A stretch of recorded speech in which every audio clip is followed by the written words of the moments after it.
Welcome back, everyone, to Recruiting Wednesday here on Westmoreland Sports Network. Jack Ridenour here today, and I'm joined by state champion lineman for Penn-Trafford and recent Cornell football commit, Declan Ochendowski. Declan, first off, congrats on the recent commitment, and also thank you for joining us today. How does it feel to get this decision kind of off your shoulders and kind of have a little bit more of a wiggle room, if you will, to kind of finish out your senior year?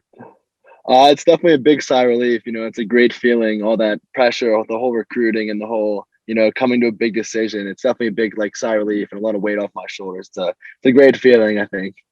Yeah, it definitely is. It definitely is. Once you kind of know where you're going to be going, your shoulders start to loosen up a little bit and you start to enjoy your senior year a little bit more. But we're going to dive 100%. Absolutely. Now, I want to dive into what made you decide on Cornell, and then also what will you be majoring in there? Honestly, I feel like Cornell was an opportunity I just couldn't pass up. The educational value along with the high football value. I mean, it was just kind of a no-brainer to me. It seemed, and I got up there on campus and everything just felt right. Everything seemed right, and I decided to commit, which was just an amazing feeling. Like I said, it was just a great feeling to get that off my shoulders. But no, Cornell was it was a beautiful campus. I loved everything about it, and just fit me, and it seemed right. Ithaca is very beautiful. I'm assuming you're probably 100%. pretty excited to get up there. Yeah, I'm definitely excited. I mean, I got till August, but I mean, I want to enjoy my senior year, but I'm ready for that to come too. And I'm not sure what I'm majoring in yet, but I'm applied to the business and economics school. Very cool. Yeah, I've been up to Ithaca once or twice, and it's beautiful. I mean, you got the most unbelievable scenery. I think they actually have voted Ithaca a couple times like one of the best small towns in America. So you're in a perfect spot. Yeah, you're in a perfect spot for sure. Now, what was this recruiting process like for you? I mean, what was it like handling it during your senior season, but then also adding in the aspect of COVID and whatnot? I mean, what was it kind of like juggling all of that and then also being recruited? It's definitely been stressful, definitely been difficult, which is why I'm so glad to get it over with now. But I mean, going back to my junior year, I wasn't allowed to go to camps like the summer before my junior year, which is a huge part of recruiting. It's how you get the exposure, you go out and to the schools you want to go to. And I wasn't able to do that because of COVID. Only after my junior year was able to do that. So I mean, it definitely made things a little bit more difficult. A lot of how to get my name out there other ways like Twitter. But I mean, just the whole process has been such not a stress. I mean, it's been an enjoyable stress because it's something I wanted to do, but it's just been a lot. Oh yeah, I'm sure. It is very stressful. Obviously you got to factor in the athletic part, but then you also have to factor in the academic part. I mean, and with you going to an Ivy League school, that's a totally different animal in itself. Yeah. So, I mean, that's going to be, now, have you kind of braced yourself for that academic rigor yet? Yes, I have. I mean, I've started taking, well, not that I didn't take schoolwork serious before, but I mean, I've definitely upped how I study and I'm preparing myself for that. And when I was up there, I spent a lot of time talking to, they had personnel there from administration, and they had students that we were talking to and other football players, just kind of preparing you and giving you what to expect when you get up there. I mean, I'm not worried, but I know I can handle it. I've always been okay with that kind of stuff, but it's definitely a lot rigorous than high school. That's awesome. Well, that's really good. I think that's great that they had players there to kind of almost give you that reassurance that, hey, you know what, everything's going to be all right. If we're here to tell the tale, then you're going to be A-okay. Now, I do want to get back into the quarantine time, kind of right when COVID started to kick up and everything. You actually it seemed that almost it was like a crossroads for you in your football career, started working out a lot more, started to really devote yourself a little bit more to football. Yeah. I mean, how important and how impactful was that period of time for you, not only just for football, but also for recruitment and for your decision to go and play college football? It was definitely, I don't know how to describe it, a big change for me, if that makes sense. I was always unsure if, obviously I wanted to play football in college and that was my dream, but it never really seemed realistic till I started taking it more serious during when COVID hit. Like you said, I started working out a lot more. I started taking a lot more serious and just really preparing my body for high school sports instead of, not really what I should have been doing, if that makes sense. I wasn't really taking it too serious. But COVID, I think, as many down factors as it's had, I think it was very beneficial for me in that sort of aspect.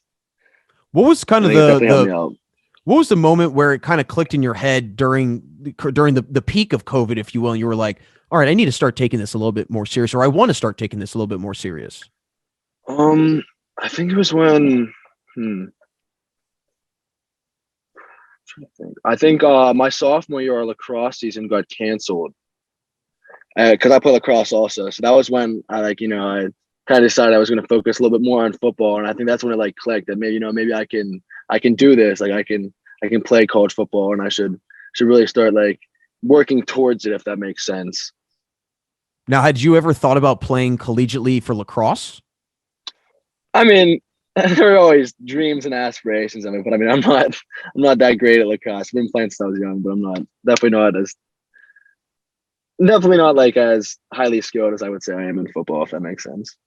Well, I think you definitely made the right decision, right? I mean, I think I think you could probably agree with yourself on that one that you Yeah, definitely chose the right sport, if you will. Now, yeah. I want to dive into this season, obviously, and we're going to get into the state championship run because what an incredible run for you and your football team. But I want to go Yeah. into training camp this year. I mean, going all the way back to even before week 0, before week 1. What was the Yeah. level of focus, intensity around the team during training camp, especially coming out of the season you guys had just wrapped up, losing to Pine Richland in the semifinals? Mm-hmm. I think as seniors, we took a big responsibility to change not only the leadership role, but kind of like the focus of the team. And it was definitely like a very, very focused group going into training camp, like you said. We were all, we had that sour taste in our mouth because of that game last year. And, we didn't have the many returning starters. I think there was probably a handful of us coming back. And not that we were counted out, but I mean, there are definitely some doubters around us. And we had been hearing that. And so I think we really took that as motivation and definitely pushed us. Like we've always had that common goal of winning WPIALs. Then I think we really, really worked for it as hard as we could this off season. And that's what really, really set us apart in the long run. Well, you guys started off really, really well, and then you kind of hit this little wall, if you will, 2-game losing streak. And I feel that every team that makes a big championship run, there's a point in the season that people look back at and say, that was the turning point. And it seemed like this was the turning point for you guys, a big crossroads. I mean, what was it like during that 2-game losing streak? And what were some things going around your team that you guys were trying to tell each other, like, hey, we got to get ourselves out of this slump. We're going to be A-okay. I mean, what were some conversations that were being had amongst your teammates during that 2-game losing streak? Well, I definitely think, like you said, that 2-game losing streak was vital. It was a turning point for us. And I think we were coming off so hot against Norwood and Helmsley, those 2 big victories, that I think not that we had a big ego, but I mean, like we thought we didn't have to work as hard. And I think in those 2 weeks, like we really went from having like maybe like 2 to 3 really good practices to like it was 4 to 5 solid practices. Everyone going at it as hard as they could, and everyone just really changed our mentality and practice. Not that it wasn't good previously, but I mean, everyone stepped it up, like from starters to like the practice team. Not I hate saying that, but like the guys that the scouters, which and I think that was the big difference, was everyone's mentality going into practice after those 2 weeks. Like I think when we lost to Bell Vernon, it kind of didn't really hit us. Like maybe we just played a bad game, which we did, and then we played that bad game against Peters, which we really bad game for us. I mean, I hated losing that one, but I mean, I think after that one, there was you could just tell like the change of intensity amongst the leaders of the team, and everyone else followed. And I think that was a vital turning point. But I think that game after against Shaler was, people always ask like what I think the most important game of the year was, and I think it was that game when we went in there on a Saturday morning and just routed them. And I think it was such a big momentum and like encouragement for us that like we were back at it, and we really we really put it on them, as like not nice as that sounds, but I mean it was so beneficial for us just to get that energy back.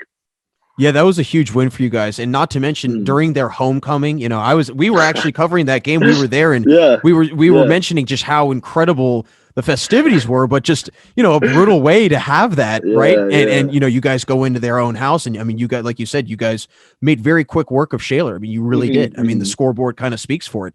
Now your your line was a ginormous focal point for you guys this year. I want to ask though, all about Cade Yacomelli, because blocking for him, I'm sure, was a joy, if you will. How reassuring is it knowing that if you get any sort of lane for the guy, he's going to just take it and he's gone? I think it was just like a feeling of reassurance, like if everyone did their job, like something good was going to happen no matter what, even if like it just made you work harder to do your job, if that makes sense. Cause like this kid can score every time he touches the ball. And I tell him that I'm like, we're going to get you a crease and you're going to score. It was just, everyone did their job. All five of us, did their job every play. And I think that was what, like, that was just the reassurance knowing that if we did what we were supposed to do, like something great was going to happen. Yeah. I mean, there was a couple runs he had this year where, he just got that big burst of speed and he was gone. But again, the big part of it, and he was even giving you guys so much credit, and rightfully so, the protection up front from you guys, I mean, it was just tremendous. What's the chemistry that you guys had up front with Cade? I mean, was a lot of conversations on the sideline? I mean, what is that dynamic between yourselves and then also Cade? I think within us, like the five up front, we definitely talked. We definitely noticed like what different fronts, what different stunts they were going, and like we were able to talk and sort it out. And we had the chemistry that way where we all had the same mindset, knowing like not to blame one another, but to improve and like work on that next play and see like improve our mistakes to make sense. We were able to really pick up, which I think was a big part of our success. We were able to pick up like what the defense was doing, and it made us stand out. But the chemistry with Cade, Cade was able to come off and, like not really celebrate it himself as much as he would celebrate us. Like he'd say like, thank you for that whole, like, I didn't even have to do anything there, but he was able to tell us too, what he's seeing from the back end, like what blocks need to be made and like where we're missing things. So that was definitely a big chemistry part. I think it's a very unique relationship that running backs and linemen have with each other that you don't really like hear about much, right? You hear about quarterbacks and receivers or whatever it might be, but you don't really hear about the line and the running backs and that relationship there. Now, I want to dive into this state championship run. Obviously, just a wild run, I'm sure, for you guys. And just for people 100%. On the outside like myself, being able to just watch and witness it, it's exciting in itself, right? I know you mentioned that Shaler, that game was, you said, arguably the biggest game for you guys during this run. If you had to pick another game that happened later on in the season, what would be another kind of big turning point of your year where you guys kind of all collectively sat down and said, you know what, we can really make a run at the state championship? That's tough. I think in terms of the state championship, I think the game against Exeter, because playing against Eastern PA teams and Central PA teams, we didn't know like really what to expect. Because we're used to playing Whitfield football, and Whitfield football is a lot different than the rest of the state. I think, as we proved it that night that like we're different out here in the Whitfield. And I think that was when we went from, not that we weren't confident that we could win states, but after that game, I know I personally felt like walking off that field, like we're winning this. Like there's nothing's gonna stop us from winning this now. Like we know what to expect, and it's not Whitfield football, but I mean, Tempe's a great team, and they give us a great run for it. Yeah, but, you guys for carried the Whitfield championship, I think Pine Richland was a big game. That one that was huge. How did it feel to get kind of revenge on Pine Richland? I mean, it didn't really feel too much of revenge. New team, new coach, new year. But I mean, it was just a great game, and I think just the fact that it pushed us to Hines, which is like, everyone from around the Whitfield, it's all about the quest to Hines, the road to Hines. And I think that was like, that was personally my favorite game, just because like how I played and just the energy at that. I don't know were you there? I was not. I wish I was. No. I was not there.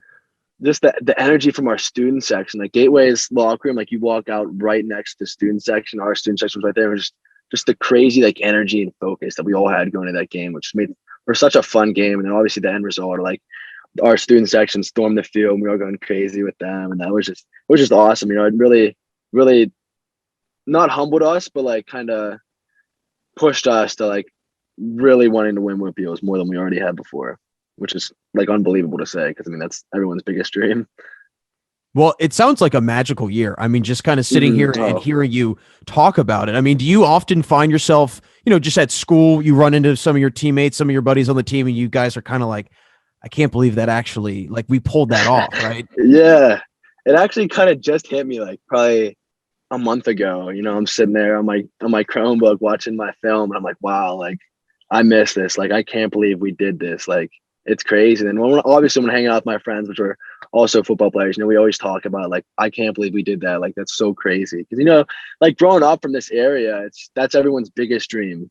Is winning like big football games and winning football games and Whitfield and states. And it's just like everything you've ever dreamt of kind of coming true, which is just an unreal feeling. Like it didn't feel real for like a long time. Oh, I'm sure it felt like you were almost in a dream, right? You were just kind of walking around just like, is this really going on? You know, kind of that whole, like, pinch me if I'm dreaming or whatever it is. So I'm sure it was very much like that, you know, and again, like, especially with just how close Penn-Trafford has been year after year. And then you finally hit that wall down. What did it feel like to do that, to really be the team that knocked that wall down, finally got over that hump, and not to mention you bring back all of that glory to the Penn-Trafford area, right? I mean, it's more, and I think that's the beautiful thing about Western Pennsylvania football is that it is more than just the team that's out there. It's the community. It's the area that rallies behind the team. So what was that like, coming back and kind of witnessing what you kind of almost generated in excitement from the area in Penn-Trafford? No, like you said, we have an outstanding community. I think that was such a huge factor. Like, I felt that in my chest winning Whippios, you know, turning around at Heinz Field and seeing everyone there, like, just the feeling that you not only did it for yourself, but you did it for your coaches and your community is such a great feeling. Like, I was so happy for our coaches, Coach Wayne. You know, he's the hardest working guy ever, and he deserved that so much. It was just a great feeling, knowing that we're the ones that did it for him, and just, you know, he was obviously proud of us. But I mean, I think we're proud of him that he did it. And back to the community, you know, just like I said, growing up around here, I went to the two games at Heinz before this. Whenever we did not come out victorious, but I mean, it was just. So, like, I know what it felt like to be in those stands watching, so I could relate more, like, on the feeling, like, when we won it. It was just crazy. I can't even think about it still. It's hard to fathom. It's that feeling. I'm sure. Yeah, I'm sure, like you said, like, you just really had it click in your head about a month ago. You know, I mean, it's still pretty fresh, and it's probably something that, you know, Coach Ruane and really everybody at Penn-Trafford, I mean, you're a part of a special group that people will never forget about. So I think that's also kind of, you know, the folklore that surrounds you and that team as well. Just a very, very cool thing to look back at. Now, going into that state title game, you guys were underdogs. You guys went in with that kind of underdog mentality. Talk about how you use that. I mean, how do you use that to kind of fuel the fire a little bit? And you brought that into that game and clearly showed them, hey, Western Pennsylvania football is here to stay, and we're not going anywhere.